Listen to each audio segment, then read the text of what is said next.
Hello students, how are you all. Students, ये हमारा material costing का दूसरा क्लास है।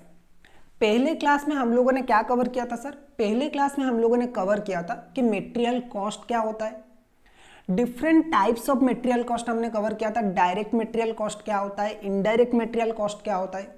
उसके बाद हमने ये कवर किया था कि मटेरियल कंट्रोल, मटेरियल कॉस्ट को रिकॉर्ड करने के लिए एक अच्छे सिस्टम में क्या क्या कैरेक्टरिस्टिक्स होना चाहिए। एक बड़े से ऑर्गेनाइजेशन में मटेरियल परचेज का क्या क्या प्रोसीजर रहता है, वो भी हमने कवर किया था सर, बिल्कुल। उसके बाद हमने कवर किया था मटेरियल कंट्रोल क्या होता है। ओके, मटेरियल कंट्रोल के फीचर्स क्या क्या है, मटेरियल कंट्रोल के डिफरेंट स्टेजेस क्या क्या है, मटेरियल कंट्रोल के इंपॉर्टेंस क्या क्या है, ये सब हमने पहले क्लास में कवर किया था। बिल्कुल थ्योरेटिकल क्लास था। मटेरियल कंट्रोल में स्टूडेंट्स मैंने आपको बताया था कि मटेरियल कंट्रोल का नॉर्मली 3 स्टेज है। ओके, एक है मटेरियल प्रोक्योरमेंट स्टेज, एक है मटेरियल स्टोरेज एंड एक है मटेरियल इश्यू कंट्रोल। ओके, तो 3 स्टेजेस पे आप मटेरियल कंट्रोल कर सकते हो। Material purchase control, material storage control and material issue control. So आज की क्लास में हम बहुत ही इंपॉर्टेंट टॉपिक के बारे में डिस्कस करने वाले, जिसमें से कभी ना कभी आपके एग्जाम में एक क्वेश्चन आ जाता है। बहुत ही इंपॉर्टेंट टॉपिक है ये। ओके, अगर मटेरियल से कोई भी क्वेश्चन आएगा तो ये आपके एग्जाम में आ सकता है। ओके, सो इस टॉपिक से कैसे क्वेश्चन आता है, कैसे आपको उस क्वेश्चन को सॉल्व करना है, क्या ये टॉपिक है, इसके बारे में आज के क्लास में हम पढ़ने वाले हैं। ओके, तो मैंने आपको बताया था कि मटेरियल कंट्रोल के सर, मटेरियल कंट्रोल के आपके 3 स्टेजेस होते, राइट। एक होता है मटेरियल परचेज कंट्रोल, एक होता है आपका मटेरियल परचेज कंट्रोल, राइट। एक आपका होता है मटेरियल स्टोरेज कंट्रोल,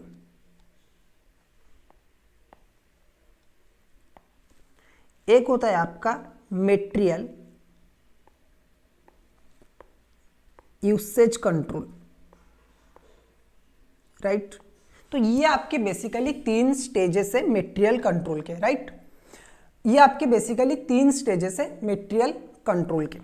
ओके, सो इन 3 स्टेजेस में से मैंने बोला कि मटेरियल परचेज कंट्रोल किस में फोकस करता है सर? मटेरियल परचेज कंट्रोल आपका फोकस करता है जब आप मटेरियल परचेज कर रहे हो, जब आप मटेरियल परचेज कर रहे हो तो उस टाइम पे आपका कॉस्ट मिनिमम होना चाहिए एंड एज वेल एज आपका वेस्टेजेस भी मिनिमम होना चाहिए। ओके, जब आप सप्लायर से मटेरियल परचेज कर रहे हो, रॉ मटेरियल परचेज कर रहे हो, तो आपका मेन ऑब्जेक्टिव ये होना चाहिए कि कैसे कैसे आपका कॉस्ट सबसे कम होगा। ओके, सिमिलरली स्टोरेज के टाइम पे भी इसका क्या ऑब्जेक्टिव है सर? स्टोरेज कंट्रोल में ये ऑब्जेक्टिव है कि आपको ये ध्यान देना है कि हमारे पास प्रॉपर स्टोरेज है मटेरियल का, प्रॉपर स्टॉक हमारे पास है। हमारे पास ना तो ओवर स्टॉकिंग हो रहा है, ना तो हमारे पास अंडर स्टॉकिंग हो रहा है, क्योंकि अगर ओवर स्टॉकिंग होगा, हमारे पास ज्यादा स्टॉक रहेगा, तो हमारा जो वर्किंग कैपिटल है वो ज्यादा इन्वेस्टमेंट होगा। सिमिलरली अगर हमारे पास अंडर स्टॉकिंग होगा तो हमारा प्रोडक्शन हैम्पर हो सकता है।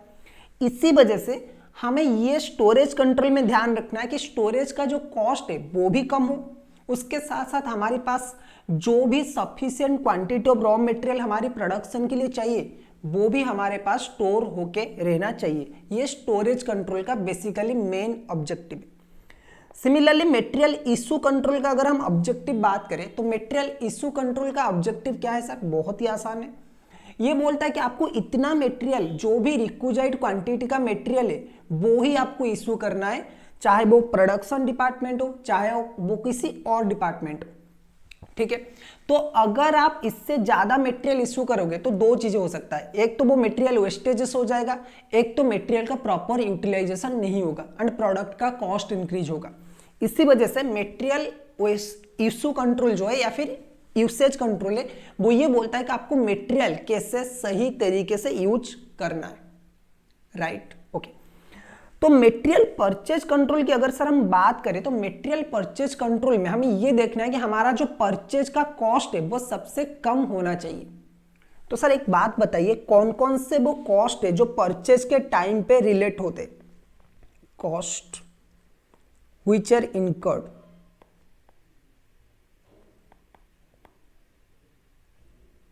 Eight the time of purchase.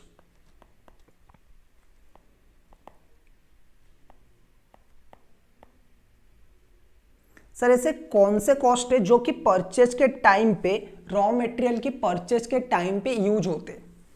Number 1 cost है यहाँ पे परचेज कॉस्ट। सर पहला कॉस्ट तो ये है कि परचेज कॉस्ट होना चाहिए। दूसरा कॉस्ट सर क्या है? दूसरा कॉस्ट है कि ट्रांसपोर्टेशन कॉस्ट। ओके, दूसरा कॉस्ट हमारा क्या है सर? ट्रांसपोर्टेशन कॉस्ट, कि इतना कॉस्ट होना चाहिए सो दैट जो भी हमारा गुड्स, हम ये जो कॉस्ट है ये क्या बोलता है कि जो भी हमारा ट्रांसपोर्टेशन के लिए खर्चा होता है वो कॉस्ट भी आपका आएगा सर। तीसरा कॉस्ट आपका है carrying cost.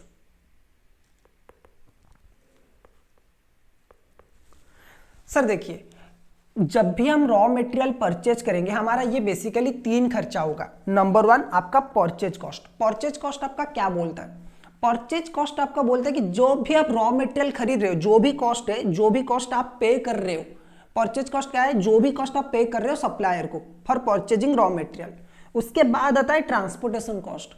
Transportation cost sir क्या है? ट्रांसपोर्टेशन कॉस्ट वो कॉस्ट है जो आपका यूज होता है, जो आपका इनकर्ड होता है to bringing goods from the place of supplier to the place of your factory और फॉर योर वेयर हाउस।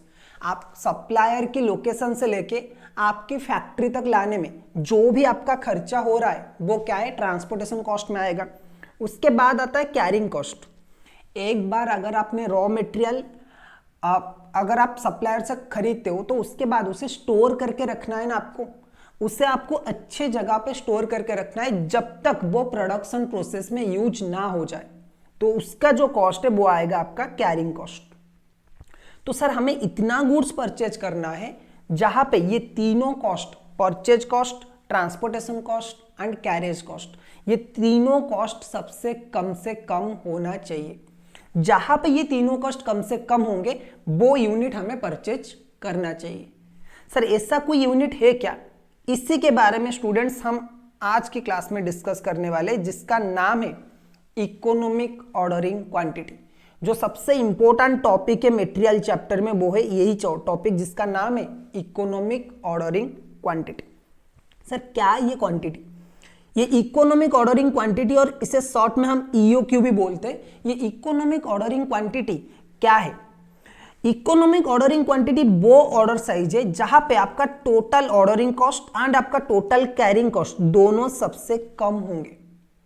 आपका ये जो इकोनॉमिक ऑर्डरिंग क्वांटिटी है ये वो क्वांटिटी है जहां पे आपका total ordering cost as well as आपका टोटल कैरिंग कॉस्ट, दोनों के दोनों कॉस्ट जहां पे सबसे कम होंगे, वो पॉइंट आपका है economic ordering quantity. Economic ordering quantity एक ऐसा क्वांटिटी है जहां पे अगर कोई डिस्काउंट वगैरह में स्पेसिफिकली नहीं मिल रहा है तो वो क्वांटिटी पे अगर आप परचेज करोगे, ईओक्यू में अगर आप परचेज करोगे तो आपको कॉस्ट हमेशा कम आएगा।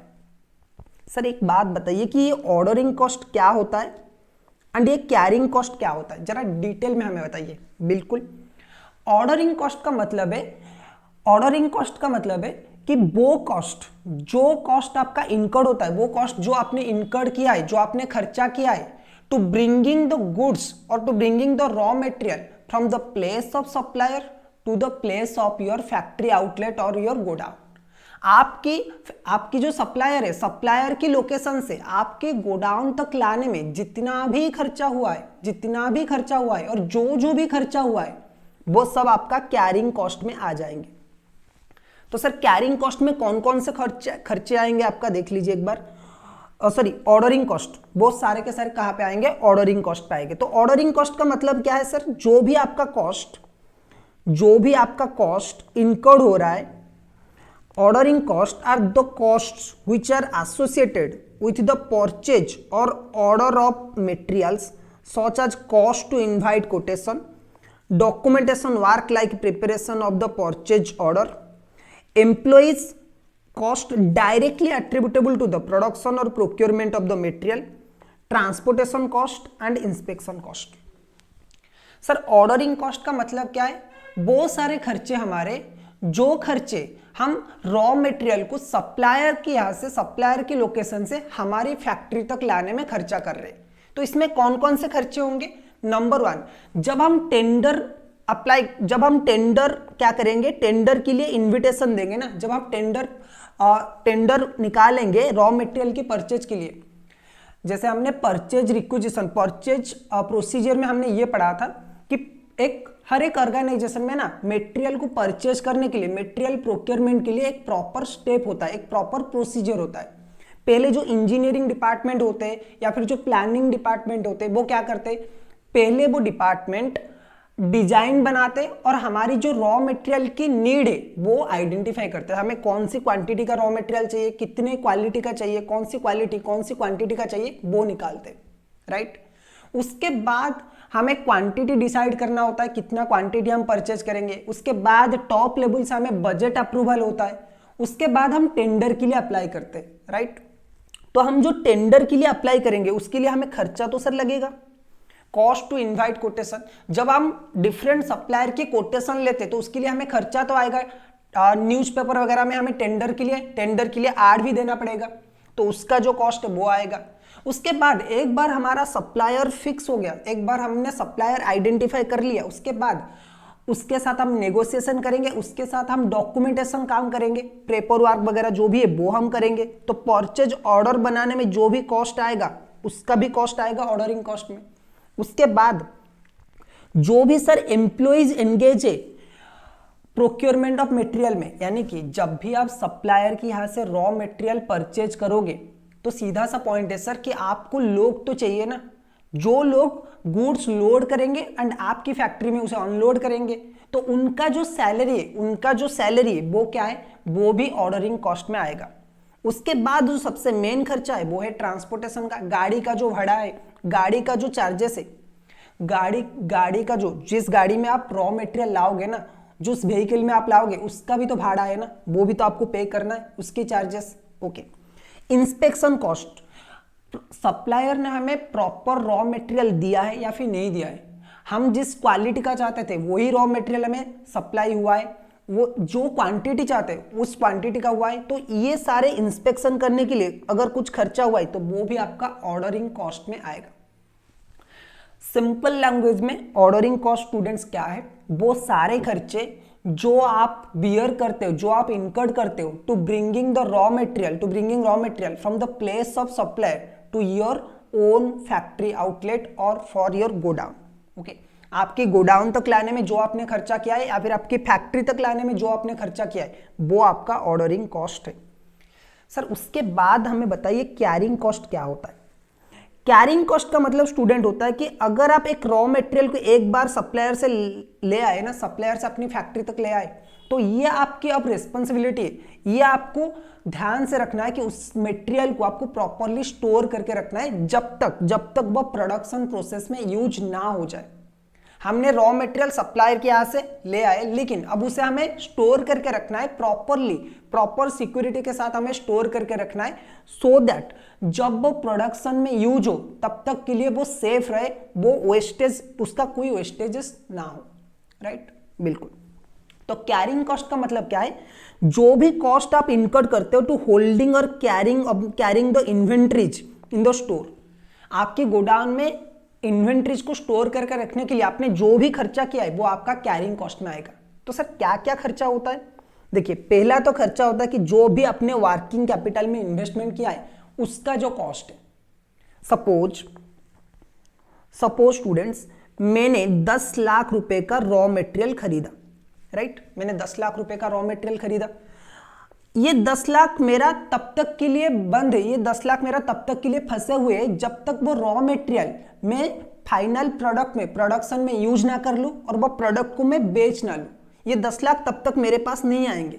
मैंने 10 लाख रॉ मटेरियल खरीदने में लगा लिया, लेकिन ये 10 लाख रिकवर कब होंगे, ये 10 लाख तब रिकवर होंगे जब मैं इन मटेरियल्स को फाइनल प्रोडक्ट में यूज करूंगा।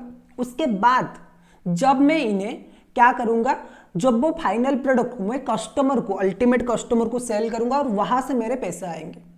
तो तब तक के लिए 10 लाख तो मेरे बिल्कुल मटेरियल में फंसे हुए हैं। अब अगर मैं मटेरियल में ये 10 लाख इन्वेस्टमेंट नहीं करता तो शायद मैं इसे किसी बैंक में एफडी वगैरह कर लेता और इसकी वजह से मुझे रिटर्न भी आ जाते। सपोज 10 लाख का लोन है, सॉरी 10 लाख का मेरा इन्वेस्टमेंट है, तो मुझे 70,000 का इंटरेस्ट आ जाता सालाना। या फिर ऐसा भी हो सकता है कि ये 10 लाख मैंने लोन लेके कहीं से फंडिंग लिया है, ठीक है, कहीं से मैंने 10 लाख लोन लेके मटेरियल खरीदा है, तो उस केस में मुझे इसका इंटरेस्ट वगैरह जो है वो भी तो पे करना है। तो जो इंटरेस्ट वगैरह कॉस्ट है वो आपका आएगा cost of fund invested in inventories. जो भी आपने कॉस्ट इन्वेंट्रीज में इन्वेस्टमेंट किया है वो आपका कॉस्ट आएगा। उसके बाद आपका मेन कॉस्ट आएगा rent, cost of the storage, जो भी आपका गोडाउन है उसका जो भाड़ा है वो भी आपका आएगा। उसके बाद आपका इंश्योरेंस कॉस्ट भी आएगा। इंश्योरेंस कॉस्ट सर क्यों चाहिए? बिल्कुल चाहिए। अगर आपने गोडाउन में रॉ मटेरियल स्टोर करके रखा है और गलती से आग लग गया है, फिर चोरी हो गया, तो उसका कॉस्ट कौन बियर करेगा सर? बहुत बड़ा लॉस है ये बिजनेस के लिए। इसके लिए बहुत सारे बिजनेसमैन, ऑलमोस्ट एवरी बिजनेसमैन अपनी स्टॉक का इंश्योरेंस लेते। नॉर्मली वो फायर इंश्योरेंस लेते एंड थेफ्ट का जो इंश्योरेंस है वो लेते, तो उसका इंश्योरेंस का जो भी कॉस्ट है वो आएगा। उसके बाद अगर हमने कोई रॉ मटेरियल खरीदा है और वो आउटडेटेड हो चुका है, उसका वेस्टेजेस जा चुका है, वो ऑब्सोलेट हो चुका है, तो उसका जो कॉस्ट ऑफ ऑब्सोलेंस वो भी हमारा आ जाएगा कॉस्ट में। सो कैरिंग कॉस्ट का मतलब बेसिकली स्टूडेंट वो है कि एक रॉ मटेरियल को अगर हम गोडाउन में स्टोर करके रखते हैं, हमारा कितना खर्चा आने वाला है। तो जितना भी खर्चा आएगा, चाहे वो इन्वेस्टमेंट जो हमने किया है रॉ मटेरियल में उसका कॉस्ट हो, चाहे वो रेंट हो, चाहे वो इंश्योरेंस हो, ये सारे के सारे हमारी कैरिंग कॉस्ट में आएंगे। Clear sir? बिल्कुल। सर हमें ये बताइए कि ईओक्यू कैसे निकलता है? ये जो इकोनॉमिक ऑर्डरिंग क्वांटिटी है ये निकलता कैसे? देखो, ईओक्यू स्टूडेंट निकालने के लिए हमें तीन चीजें चाहिए। तीन चीजें चाहिए। कौन कौन से तीन चीजें सर?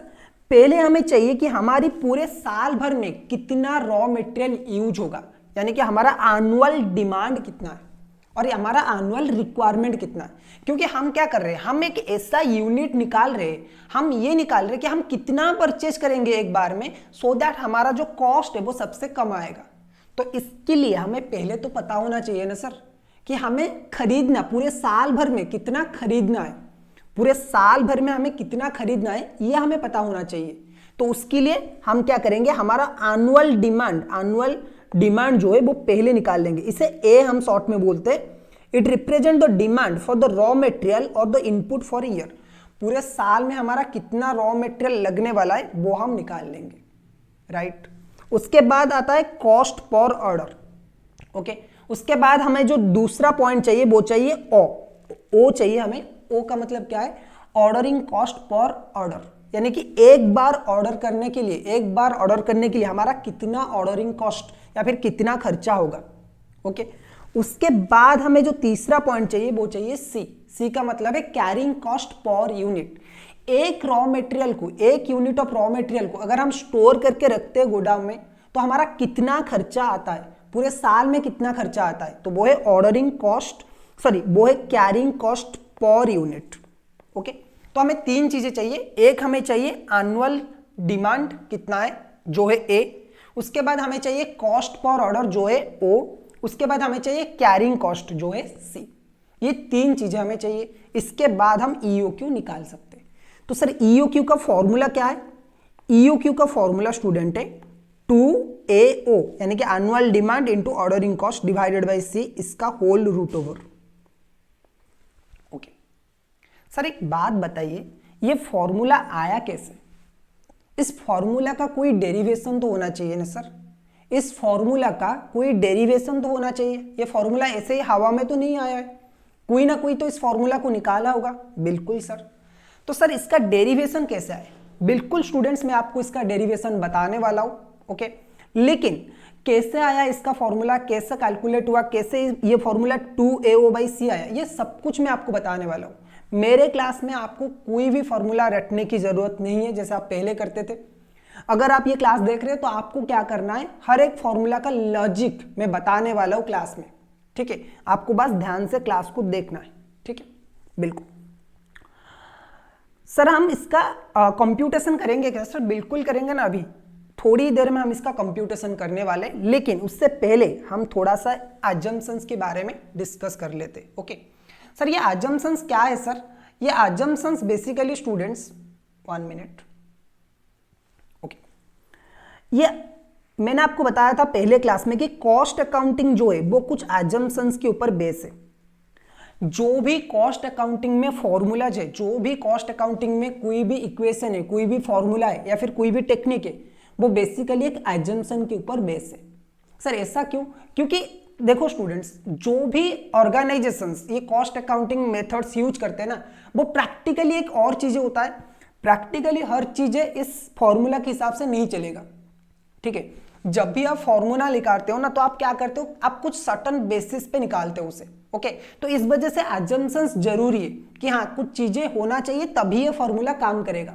ओके, लेकिन ये फॉर्मूला प्रैक्टिकल लाइफ में कितना काम करेगा वो पॉसिबल, वो निकालना थोड़ा सा मुश्किल है। ओके, सो ईओक्यू के केस में कौन कौन से सर एजम्पशंस हमें लेते? नंबर 1 एजम्पशन जो आपको पहले लेना है वो ये है कि जो ऑर्डरिंग कॉस्ट पर ऑर्डर है एंड जो कैरिंग कॉस्ट पर यूनिट है वो दोनों कांस्टेंट है, और हमें पहले से ही पता है। जब हम मटेरियल परचेज कर रहे हैं तो उस टाइम पे हमें ये पता है कि हमारा ऑर्डरिंग कॉस्ट कितने होने वाला है, हमारा कैरिंग कॉस्ट कितना होने वाला है। ओके, और ये दोनों फिक्स है, पूरे साल भर में ये दोनों फिक्स है। तो अभी मैं जो बता रहा था आपको कि प्रैक्टिकली ये थोड़ा सा होना पॉसिबल नहीं है। क्यों नहीं है? क्योंकि ऑर्डरिंग कॉस्ट में आपका क्या आता है, जो लेबर वहां पे काम करते उनका कॉस्ट आता है, जो गाड़ी का भाड़ा होता है वो आता है, ट्रांसपोर्टेशन कॉस्ट, जो आपका परचेज ऑर्डर है उसका कॉस्ट आता है। तो जो गाड़ी का भाड़ा है वो पूरे साल भर फिक्स रहेगा, ये तो कोई गारंटी नहीं है। एंड जो भी एम्प्लॉइज वहां पे काम करते उनकी भी जो सैलरी है, उनकी भी जो वेजेस है वो भी पूरे साल भर में फिक्स रहेंगे, ये भी हमें नहीं पता है। तो इसी वजह से स्टूडेंट्स ये अजम्पशंस ये बोलता है कि आपको ordering cost and carrying cost दोनों पूरे साल भर के लिए कांस्टेंट लेना है। ठीक है, तो ये पहला अजम्पशन है। दूसरा अजम्पशन ये बोलता है कि आपको पहले से ही पता है कि हमारा एनुअल डिमांड कितना होने वाला है। तो ये भी दूसरा पॉइंट जो है वो प्रैक्टिकली थोड़ा सा पॉसिबल नहीं है। सपोज हमने डिसाइड किया और हमने एंटिसिपेट किया, एक्सपेक्ट किया कि हमारा जो पूरे साल में खर्चा होगा, पूरे साल में जो रॉ मटेरियल यूज होगा वो 5000 यूनिट्स का होगा। लेकिन ऐसा भी तो हो सकता है कि गलती से प्रोडक्शन में कुछ वेस्टेजेस हो गया तो इस वजह से हमारा 6000 लगा या फिर 5500 यूनिट लगा। तो उस केस में ये जो ईओक्यू हम सही से नहीं निकाल पाएंगे। तो एनुअल डिमांड हमें पता है, ये फॉर्मूला क्या बोलता है कि आपको एनुअल डिमांड पता है और वो फिक्स है, वो चेंज नहीं होने वाला, तभी ये फॉर्मूला काम करेगा। उसके बाद ये बोलता है कि cost per unit of material is constant and is known at the time of purchase. आपको पहले से ही पता है कि आपका परचेज कॉस्ट कितना होने वाला है एंड ये फिक्स है, ये चेंज नहीं होने वाला। ओके, तो ये भी एक अजम्पशन है। दूसरा और लास्ट वाला जो अजम्पशन है, जो चौथा अजम्पशन है, ये क्या बोल रहा है? ये बोल रहा है कि जो भी आपने गुड्स परचेज किया ना वो इमीडिएटली आपके पास आ जाएगा, यानी कि यहाँ पे जो लीड टाइम है, जो डिलीवरी टाइम है वो 0 है। ओके, यहाँ पे जो आपका जो डिलीवरी टाइम है वो 0 है। तो ये जो 4 अजम्पशंस है, ordering cost and carrying cost दोनों कांस्टेंट है, जो एनुअल डिमांड है वो भी हमें पहले से ही पता है और वो भी कांस्टेंट है, कॉस्ट पर यूनिट हमें पहले पता है और वो चेंज नहीं होने वाला, एंड लीड टाइम यहाँ पे 0 है। तो ये 4 अजम्पशन के बेसिस पे ही आप क्या कर सकते हो, ईओक्यू के फॉर्मूला कैलकुलेट कर सकते हो। बिल्कुल सर। ओके सर, एक बात बताइए कि ये ईओक्यू का फॉर्मूला कैसे आया, ये तो आप बताने वाले थे ना सर? बिल्कुल स्टूडेंट्स, मैं आपको बताने वाला हूं कि ईओक्यू का फॉर्मूला कैसे आया। ईओक्यू का फॉर्मूला क्या है वैसे? 2AO/C, right? Okay sir. So EOQ का मतलब क्या है? जैसे हमने यहां पे ये पता है हमें कि ए का मतलब क्या होता है, एनुअल डिमांड। बिल्कुल सर। ओ का मतलब क्या है, order cost per order. Sir C का मतलब क्या है, carrying cost per unit per annum. EOQ को हम यहां पे क्यू ले लेंगे, क्यू का मतलब क्या है, ऑर्डरिंग क्वांटिटी। ऑर्डरिंग क्वांटिटी, यानी कि एक बार में हम कितना ऑर्डर करने वाले, ये बेसिकली हमारा फॉर्मूला है। सो EOQ is a point, EOQ is a quantity where, EOQ क्या है सर? EOQ एक ऐसा पॉइंट है where total order cost, total ordering cost जो है आपका एंड टोटल कैरिंग कॉस्ट,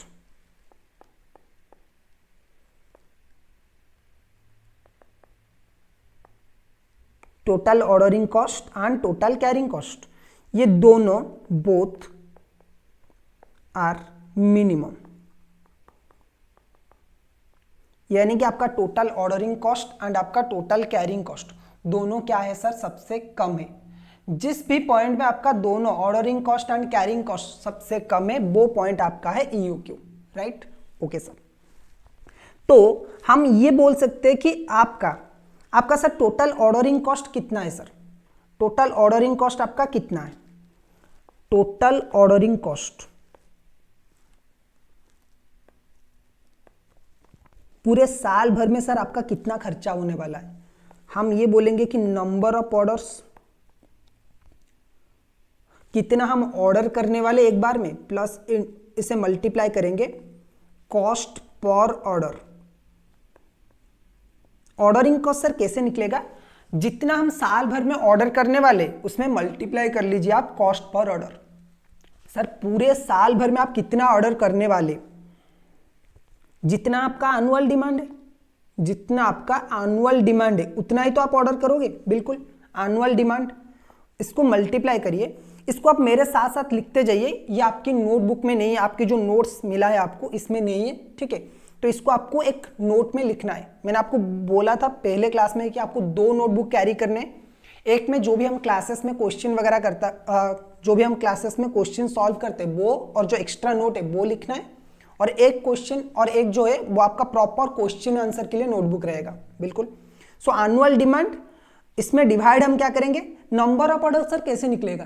पूरे साल में हम कितना ऑर्डर करने वाले और एक बार में हम कितना ऑर्डर करते हैं, यानी कि क्यू ऑर्डर, और EOQ हम बोल सकते हैं कि एक बार में हम EOQ में जितना आएगा उतना ऑर्डर करते, into cost per order. Okay, तो अगर हम इसे हमने एनुअल डिमांड को क्या ले रखा है, A ले रखा है, और EOQ को हमने Q ले रखा है, और हमारा जो ऑर्डरिंग कॉस्ट पर ऑर्डर है वो क्या है, O है। तो हमारा जो टोटल ऑर्डरिंग कॉस्ट आएगा वो कितना आएगा, AO/Q। बिल्कुल बिल्कुल सर। उसके बाद हमारा टोटल कैरिंग कॉस्ट कितना आएगा सर? टोटल कैरिंग कॉस्ट, देखो हमारी गोडाउन में जितना इन्वेंट्री रह रहा है उस इन्वेंट्री का हम निकाल लेते हैं, हमारा एवरेज इन्वेंट्री कितना रह रहा है। एवरेज इन्वेंट्री,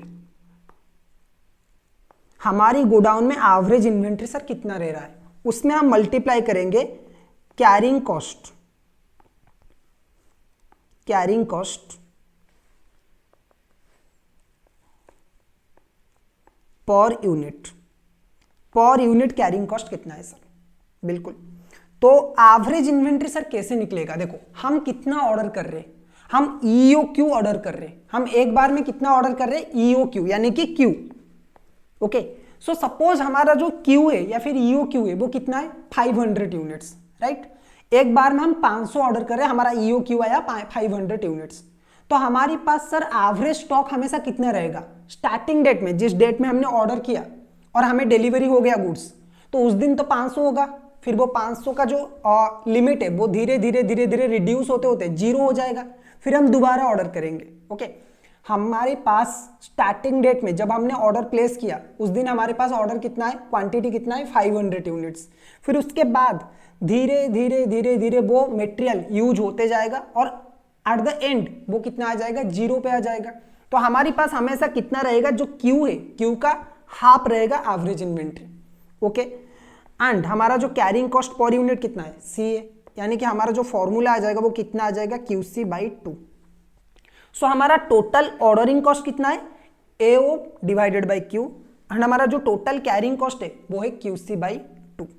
ओके, अगर हम इन दोनों कॉस्ट का फास्ट डेरिवेटिव निकालते तो EOQ क्या है, EOQ equal to AO by Q plus QC by 2, ये दोनों जहां पे सबसे कम है. So if we calculate fast derivative, थोड़ा मैथ का फॉर्मूला लगेगा यहां पे, fast derivative of both this costs and take it at 0 and 0, हम फास्ट डेरिवेटिव इन दोनों का निकालेंगे और उसके साथ इसे 0 लेके काउंट कैलकुलेट करेंगे. ओके सर, हमें तो डेरिवेटिव कैसे निकलता है वो पता ही नहीं है. बिल्कुल स्टूडेंट्स, मैं बताता हूँ ना आपको डेरिवेटिव कैसे निकालता है. किसी भी फंक्शन का आपको अगर डेरिवेटिव निकालना है, सपोज आपको x का डेरिवेटिव निकालना है, तो आपको ऐसे लिखना पड़ता है d बाई डी एक्स. आपको बेसिक, आपको पूरा डेरिवेटिव की क्लास में नहीं जाना है, मैं बस आपको बता रहा हूँ कि आपको कैसे निकालना है ये. सो d बाई डी एक्स, और इसको हम डेरिवेटिव निकालेंगे x का. तो जब भी आप डेरिवेटिव निकालोगे, इसका जो पावर है, देखो यहाँ पे x टू द पावर कुछ नहीं है, मतलब क्या है, 1 है. तो x टू द पावर 1, तो क्या होगा, इसका डेरिवेटिव आप कैसे निकालोगे, ये जो 1 है पहले यहाँ पे आ जाएगा, उसके बाद ये x रहेगा और उसकी पावर से आपको माइनस करना है. यानी कि अगर x to the power n का आपको डेरिवेटिव निकालना है तो ये कितना आ जाएगा, n x to the power n minus 1, ये आपका फॉर्मूला है. ओके, तो अगर आपको सिर्फ x का डेरिवेटिव निकालना है तो ये कितना आ जाएगा, d by d x x to the power 1 equal to कितना आ जाएगा, 1 into x to the power 1 minus 1. तो ये कितना आ जाएगा, x टू द पावर 0, और x टू द पावर 0 कितना है सर, 1. तो ये एक फॉर्मूला हुआ. दूसरा और एक फॉर्मूला मैं आपको बताता हूं. Suppose x to the power minus है, यानी कि d बाई डी एक्स और 1 बाई एक्स है. 1 बाई एक्स का मतलब सर क्या होता है, 1 बाई एक्स का मतलब होता है x to the power minus 1. तो इसका डेरिवेटिव हम कैसे निकालेंगे, minus 1 into x to the power minus 1 minus 1. So ये हो जाएगा minus x to the power minus 2. Okay, so इसका हम करेंगे x to the power square, 1 by x to the power square, x to the power 2 और x square. Okay, so 1 by x का derivative ऐसे निकलेगा. उसके बाद एक और, अगर हम सर कोई कांस्टेंट नंबर है, suppose d by d x, और हमें 2x का डेरिवेटिव निकालना है, तो ये कैसे आएगा सर, बहुत ही सिंपल है. जो ये नंबर है, कांस्टेंट नंबर है, उसे बाहर आप ले आइए. उसके बाद ये जो x है, इसका डेरिवेटिव जैसे हमने निकाला था 1 into x to the power 1 minus 1, तो ये कितना आ जाएगा, 2 इंटू 1 यानी कि 2 आ जाएगा. बिल्कुल. तो सर इतना ही फॉर्मूला आप थोड़ा सा रफ में लिख लीजिए, इतने फॉर्मूला से हमारा ये जो कैलकुलेशन है वो हो जाएगा. बिल्कुल.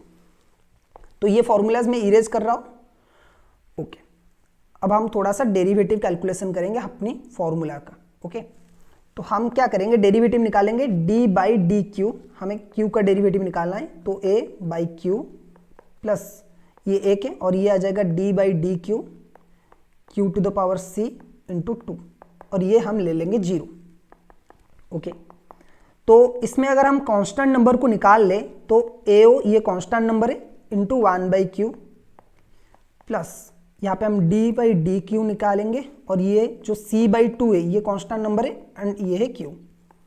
ओके, तो अगर हम डेरिवेटिव निकालें तो ये आ जाएगा ao into minus 1 by q square, अभी हमने निकाला था x का, प्लस ये आपका आ जाएगा c by 2 into q to the power 1 minus 1. Okay, तो ये आपका आ जाएगा ao, और ये हमेशा 0 होगा. ओके, तो ये आ जाएगा minus ao by q square, minus ao by q square. Okay, ये आपका आ जाएगा minus ao by q square plus c by 2, क्योंकि ये तो 0, ये तो 1 ही आएगा आपका, इसका वैल्यू तो 1 है, तो ये आएगा 0. तो अगर हम इसे कैलकुलेट करें तो कितना आ जाएगा sir, c by 2 equal to a to the power ao by q square. Okay, ये आपका आ जाएगा. तो इसका मतलब क्या है sir, c into q square equal to 2ao, q square equal to कितना आ जाएगा, 2ao by c. Okay, so q कितना आ जाएगा सर, 2ao बाई c, इसका whole root over. So Q equal to क्या है सर, हमारा EOQ है, तो EOQ का फॉर्मूला सर क्या आ जाएगा, 2AO/C। तो स्टूडेंट्स कोई फॉर्मूला किसी ने ऐसे ही नहीं निकाला है, पूरा का पूरा फॉर्मूला लॉजिकल है, पूरा का पूरा फॉर्मूला आप निकाल सकते हो डेरिवेशन के थ्रू। तो ये शायद किसी को पता नहीं होगा, लेकिन ये आप नोट कर सकते हो कैसे ये फॉर्मूला आ गया हमारा, देख लीजिए। ओके, आपको कुछ नहीं करना है, आपका जो total ordering cost and carrying cost है, आपका जो total ordering cost and carry cost है, उसका आपको क्या करना है, डेरिवेटिव निकालना है। तो ये इसका पूरा फुल कैलकुलेशन है, राइट।